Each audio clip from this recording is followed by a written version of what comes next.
My name is Nita Irving. I'm the daughter of James Spencer. At the time when we first got here, because he had 2 strokes, he can't move his hands, he couldn't walk, can't talk, but he could shake his head for yes and no. And we would ask questions like, how are you doing? Are you fine? He would like either open his eyes for yes or close them for no. We just tell him to do kind of like sign, just do the signs so we can understand what you want to do or what we're trying to get to know or what you're trying to tell us. Lois is our angel. She went above and beyond to help my kid. And she did. My name is Lois Davis. I started working at Choice Health at Home in January. I'm a speech language pathologist. I originally started working with James in January. I was consulted originally for swallowing. As I spent some time with James, I realized he would benefit from an AAC device because I saw that his language was very much intact. He understands what people are saying to him, but he has very severe to profound what's called dysarthria. So the muscles of his tongue aren't super strong, so he isn't able to talk. But he was able to understand it, and up until this point, nursing and the staff just kind of played a guessing game on what he needed by asking yes or no questions. AAC stands for Alternative and Augmentative Communication. So you can have low-tech forms, which just might be like a piece of paper with things that people can point at. And then you can have more high-tech forms, which is like what James has, where you look at it with your eyes and it talks for you. So I was originally consulted to see him about swallowing, and I think if you just go in with a one set, like just on that track just to see them for swallowing, you're not going to be looking at the patient as a whole. And because I went in to see him for swallowing, and then I thought in the back of my head, I think he would be a good candidate for AAC, we have a whole other, I found a whole other way that I could help him. It's ecstatic. Because someone has came to try to help us. Because we had a therapist before, but no one ever told us about no devices or anything that can help him talk or interact with people. And then Lois came in and she's just an angel. My name is James Spencer. I live in Jefferson, Texas. I live at Magnolia Place. I was born in Jefferson, Texas. This device made me feel good. I can tell him what I like and don't, what's wrong, what hurts. Ask, how do you feel? It's just like the word is coming out of your mouth. It makes me feel good. I like the device. I don't have to call the staff when I want the TV turned on or off. I can do it by using the device. I can change channel, turn TV up or down. I'm now working on how to use my phone. That will be good. I will like that. Then have to go on internet. The first thing he said was, I'm your dad, you're my daughter. And I said, I am. And I said he did that. Because he did it real quick. He did it real quick with his eyes. That was very impressive. He cried. He cried. Because he couldn't believe he could do it either. I said, now you're talking, you can tell us everything you want to tell us. And then he got the little cell phone. He can't wait to put him on Facebook. He can't wait.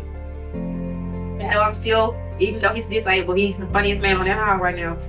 So when we first did the trial device, he started tearing up because he was so excited, and that was really cool because he's just able to use the keyboard to type up whatever he wants to say. We've got him set up now that he can control his TV. He no longer has, he can tell nurses what he needs. It's been pretty great. I remember I went in to see him, and he had typed up, I had showed him the day before how to type up like a long message. So when you first start using an AAC device, you typically start with basic needs, like what is he asking for? Is he in pain? Things that you would talk to the nursing staff. And then once that's good, you kind of move towards more complex communication, like a conversational exchange. And so I remember the first time I showed him how to do that using the keyboard and saving, you can save what you want to save for later. And I came back in and he had typed up this long thing. The first thing he ever typed up was his homework. He said, last night around 5:45, there was a fire drill. They brought all the residents to the front for their safety. And I was like, oh my gosh. Like he really he did really good. I was very impressed with him. Life has changed tremendously. He can talk, he can holler, he can do whatever he want to do now. I love this device. How did it feel when you were finally able to communicate again?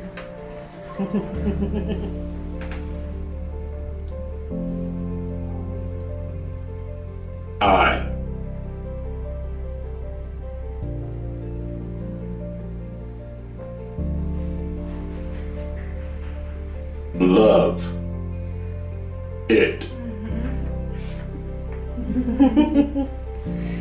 I love it. What are some things that you enjoy or love doing? I enjoy playing with this device. I am getting better. How did it feel when others couldn't understand your thoughts or needs? It made me feel bad. What's something important you've been able to share that you couldn't before?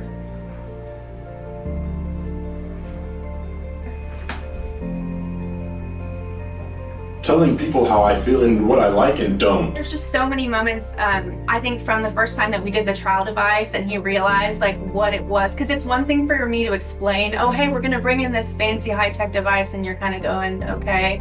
But whenever we actually brought it in and did the trial, like the smile on his face, like he was just messing around with it and like figuring out how to use it. I mean, that was amazing from the time that he learned to move towards more complex communication, from nursing saying, hey, is there a way to put a volume limit on it, because he says, hey, I need help, and then he turns it up and keeps turning up until someone comes to help him. And I said, well, that's his right to yell.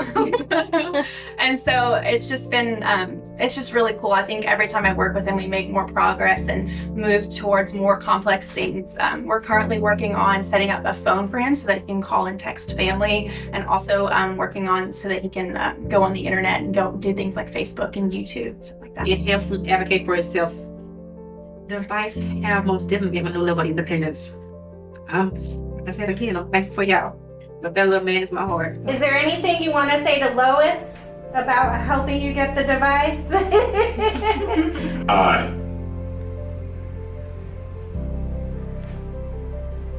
love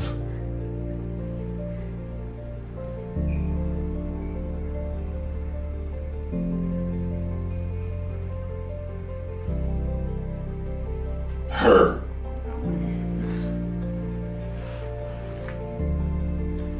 For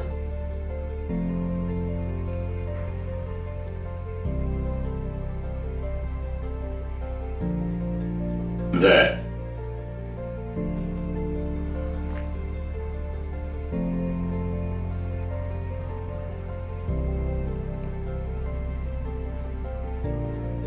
and I will miss her.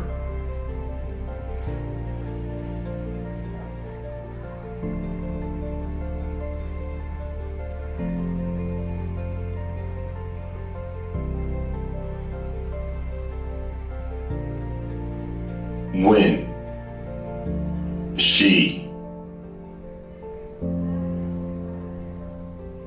leaves. Oh, So sweet. I'll miss you too, Mr. Spencer. I love her for that, and I will miss her when she leaves. I love Lois. I tell her thank you all the time. She did a lot. Well, it's really my favorite thing that I've done as a speech pathologist so far. I've just been in this, I graduated last year, so I've just been working for a year. And it's been really, really cool. Personally, I just think it feels great to have been a piece in helping Mr. Spencer get his voice back. I just think it's been really meaningful just to see the progress that he's made and just see the impact that it's had on him. You can go in there and like have a full-on conversation with him now, and he's able, before he had to call the staff to come in to change his TV, but he can control his TV independently now. And so it's just kind of night and day, and like the independence that he's able to get back. It's just been really incredible to see. With this experience, I went into it not really fully knowing where to start, and so I had to get some direction for some colleagues. All I knew going in was that he might be a good candidate for it. And so then I had to work out all the logistics, the paperwork, the funding, and figuring out which device would work best, which access method. So I think just going forward, I'm gonna, that'll be a quicker process. And then also just encouraging my fellow speech pathologists to not be afraid if you don't know everything or you don't know where to start. If you just get started in that direction, we can make such a big difference in patients' lives. This experience reflects the patient-centric pillar just because I looked at James as a whole person. I didn't just look at him for the dysphagia that he has. I looked at him and saw, what can I do to help his quality of life? And then I just did what I could to help. My name is Lois Davis. I'm a speech language pathologist at Choice Health at Home, and my why is showing up to work every day and doing my best to advocate for my patients, to get them what they need, whether that's swallowing or communication. Just being a voice for my patients that might not have a voice, just kind of going to bat to do the best that I can to help my patients in any way that I can.